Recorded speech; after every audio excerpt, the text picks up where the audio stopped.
तो चलिए news blast का रुख करते हैं और शुरुआत करते हैं श्रीलंका की। श्रीलंका का ड्रैगन को झटका। जी हां, चीन ने बनाया था एयरपोर्ट, लेकिन प्रबंधन करेगी भारतीय कंपनियां।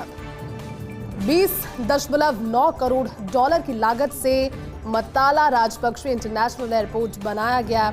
कई सारी महत्वाकांक्षाएं इस इंटरनेशनल एयरपोर्ट से जुड़ी हुई है और ऐसे में श्रीलंका के तटीय शहर हम्बनटोटा के नजदीक एयरपोर्ट स्थित है। हम्बनटोटा बंदरगाह को श्रीलंका सरकार ने 99 वर्षों के लिए चाइना को लीज पर दिया है और ऐसे में इसी बंदरगाह के नजदीक एयरपोर्ट का प्रबंधन भारतीय कंपनी को मिलना अपने आप में बहुत अहम है। हालांकि ड्रैगन की चाइना की उम्मीदें तो होंगी कि 99 साल का ये एक तरीके से लीज है, एक तरीके से उनके पास में कंट्रोल है, तो आसपास के जितने भी नए नवाचार होंगे उस पर उसी की सत्ता, उसी का अधिकार होगा।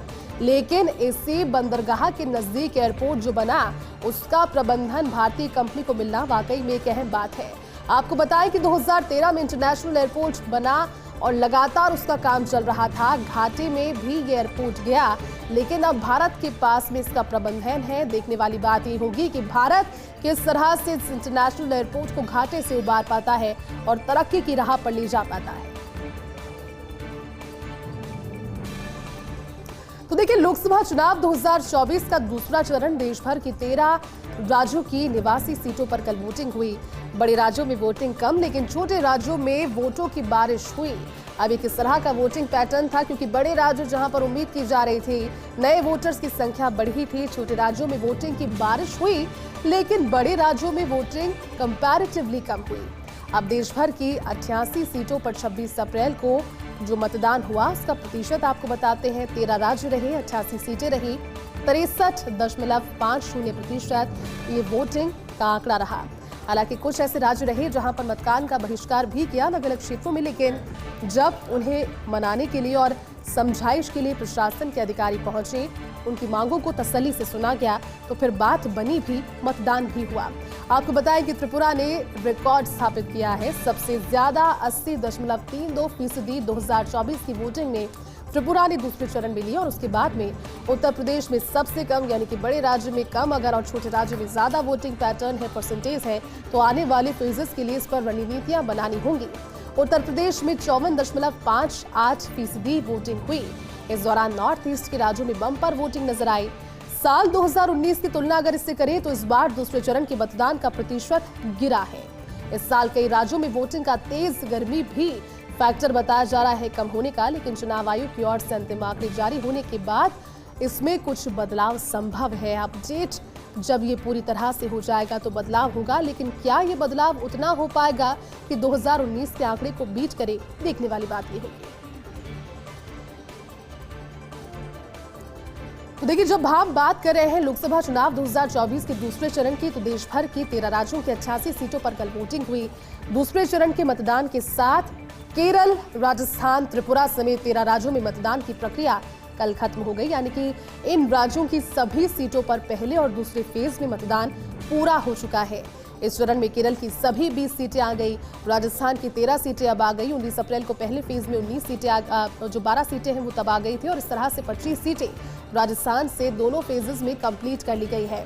त्रिपुरा की एक सीट पर मतदान हुआ। पहले चरण में राजस्थान की 25 में से 12 और त्रिपुरा की 2 में से एक सीट पर मतदान हुआ, जिसके बाद मात्र एक सीट पर मतदान था, जहां पर त्रिपुरा वासियों ने रिकॉर्ड स्थापित किया है। इन राज्यों के अलावा पहले चरण में तमिलनाडु की 39 सीटें, उत्तराखंड की 5 सीटें, अरुणाचल की 2 सीटें, मेघालय की 2 सीटें, अंडमान और निकोबार की 1 सीट, मिजोरम की 1 सीट, नागालैंड की 1 सीट, पुडुचेरी की 1 सीट, सिक्किम की 1 और लक्षद्वीप 1 सीट पर मतदान की प्रक्रिया पूरी हो गई है। ये राज्य वो हैं जो कि मतदान की प्रक्रिया पूरी कर चुके हैं और अब इंतजार किया जा रहा है तो सिर्फ और सिर्फ 4 जून का, जब देश के आम चुनावों का नतीजा सामने आ जाएगा। संदेश खाली में सीबीआई रेड में मिले विदेशी हथियार। विदेशी हथियार मिलने के बाद ममता पर भड़के शुभेंदु अधिकारी और ये हथियारों के मिलने के बाद में अपने एक्स हैंडल पर भी उन्होंने पोस्ट किया है। हालांकि उन्होंने कहा कि बंगाल में आरडीएक्स जैसे विस्फोटक मिलना चिंताजनक बात है। उनका ये साफ तौर पर कहना है कि अगर आरडीएक्स जैसे और इतने विनाशघाती विस्फोटक मिल रहे हैं तो उसके पीछे कई सवाल है और अगर इनका इस्तेमाल भयानक राष्ट्र विरोधी गतिविधियों में किया जा रहा है तो उसे कैसे रोका जाए। ये भी उन्होंने कहा कि इन सभी हथियारों को इस्तेमाल अंतर्राष्ट्रीय आतंकवादियों के द्वारा किया जा रहा है। कई संगीन आरोप लगाए, कहा कि फंडिंग यहां से हो रही है, आतंकवादियों को हथियार भेजे जा रहे हैं, लेकिन राज्य सरकार कुछ नहीं कर रही। आगे उन्होंने कहा कि टीएमसी को आतंकवादी संगठन घोषित किया जाना चाहिए और ये बड़ा बयान उन्होंने दिया कि जब आतंकवादियों को पनाह दे रही है तो फिर आतंकवादी संगठन क्यों नहीं घोषित किया जा सकता। हालांकि इसकी आलोचना भी इस बयान की जा रही है, लेकिन ममता बनर्जी को गिरफ्तार किए जाने की मांग एक बार फिर से शुभेंदु अधिकारी ने की। देखना ये रहेगा, क्योंकि संदेश खाली का मुद्दा एक बार फिर से उठा, लेकिन इन सभी के बीच में जब जांच की गई तो क्या जो विस्फोटक सामग्री वाकई में मिली उसको लेकर के आगे तफ्तीश की जाएगी ठीक एंगल से। तो चलिए अब आगे बढ़ते हैं और अब आपको बताते हैं खालिस्तानी समर्थक अमृतपाल सिंह लोकसभा चुनाव लड़ेगा।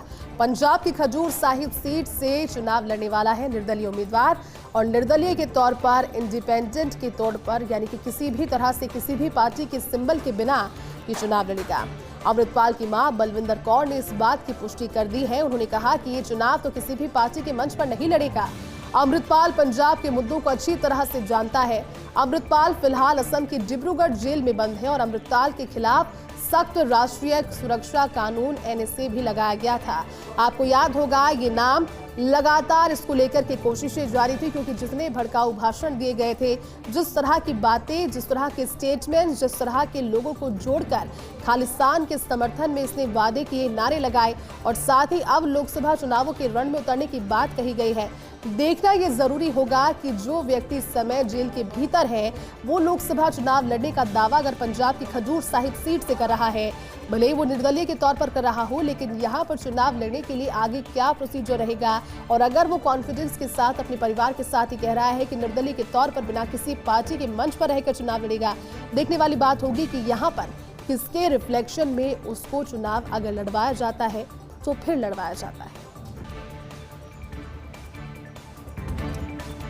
चलिए केरल की राजनीति की बात कर लेते हैं। भूचाल केरल की राजनीति में आया है। प्रकाश जावड़ेकर से मिले एलडीएफ संयोजक ईपी जयराजन भाजपा में शामिल व दरअसल होना चाहते थे जयराजन, लेकिन सीएम पिनराई विजयन ने उन्हें सतर्क रहने की चेतावनी दी। उन्होंने कहा कि आप सतर्क रहिए, आपको अवेयर रहना चाहिए। भाजपा नेता शोभा सुरेंद्रन के बयान के बाद ये बवाल गरमाया। कहा था कि जयराजन भाजपा से जुड़ना चाहते थे। इधर जयराजन भी स्वीकार कर चुके हैं कि जावड़ेकर से उन्होंने मुलाकात की। बहरहाल ये देखने वाली बात होगी कि जब मुलाकातों का सिलसिला जारी है तो क्या पाले से निकलकर आगे पहुंचते हैं, या फिर भारतीय जनता पार्टी का दामन थामने की जब बात कह रहे हैं तो इसमें भीतरघात का कोई भी अंदेशा तो नहीं होगा।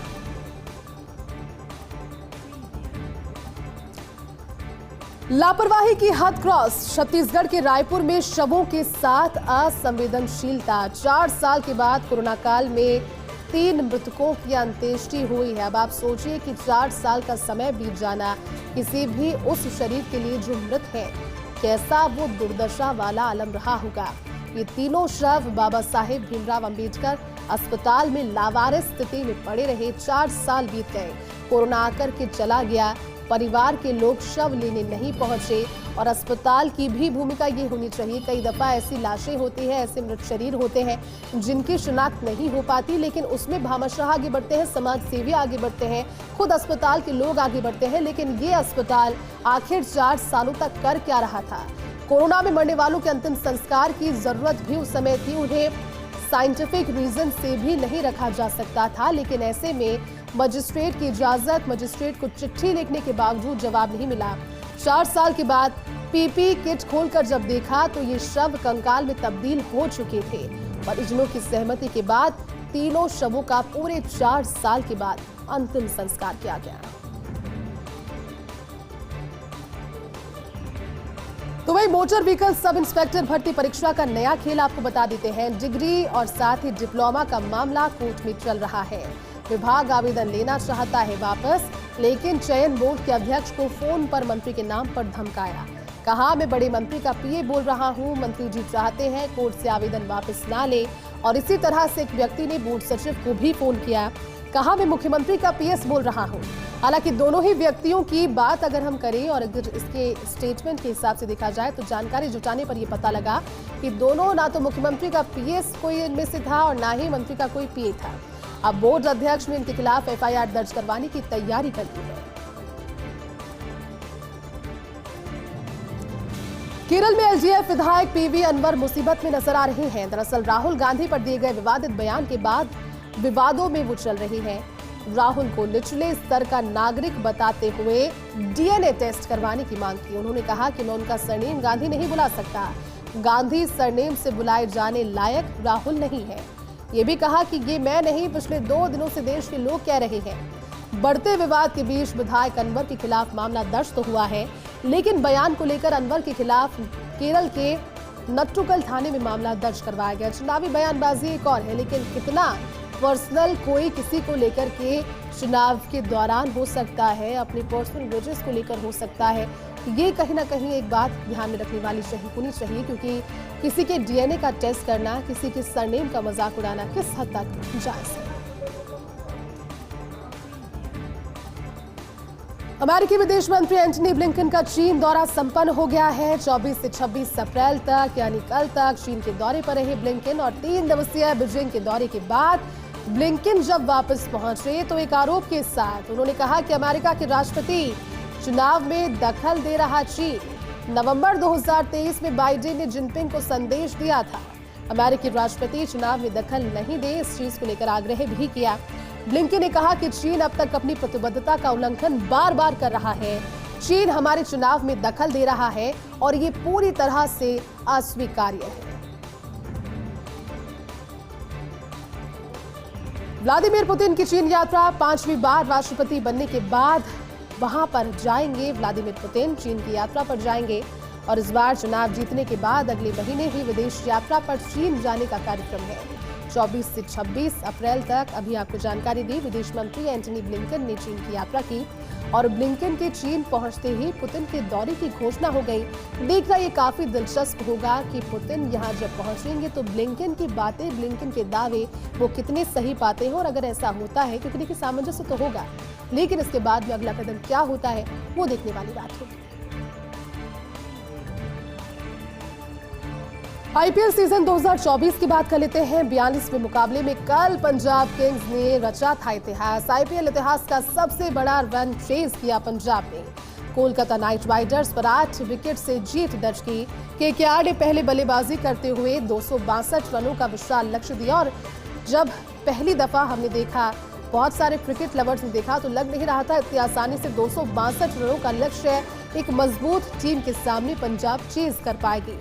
लेकिन फिल सॉल्ट ने 75 और सुनील नरेन ने 71 रनों की शानदार पारी खेली, लक्ष्य का पीछा किया और पंजाब ने मात्र 18.2 ओवर्स में 2 विकेट खोए, लेकिन 262 रन बना लिए।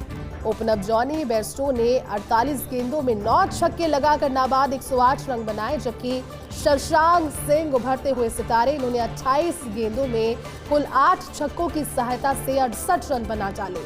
आज दोपहर 3:30 बजे से दिल्ली और मुंबई के बीच में भिड़ंत है, जबकि शाम 7:30 बजे से लखनऊ और राजस्थान एक दूसरे के आमने सामने होंगे।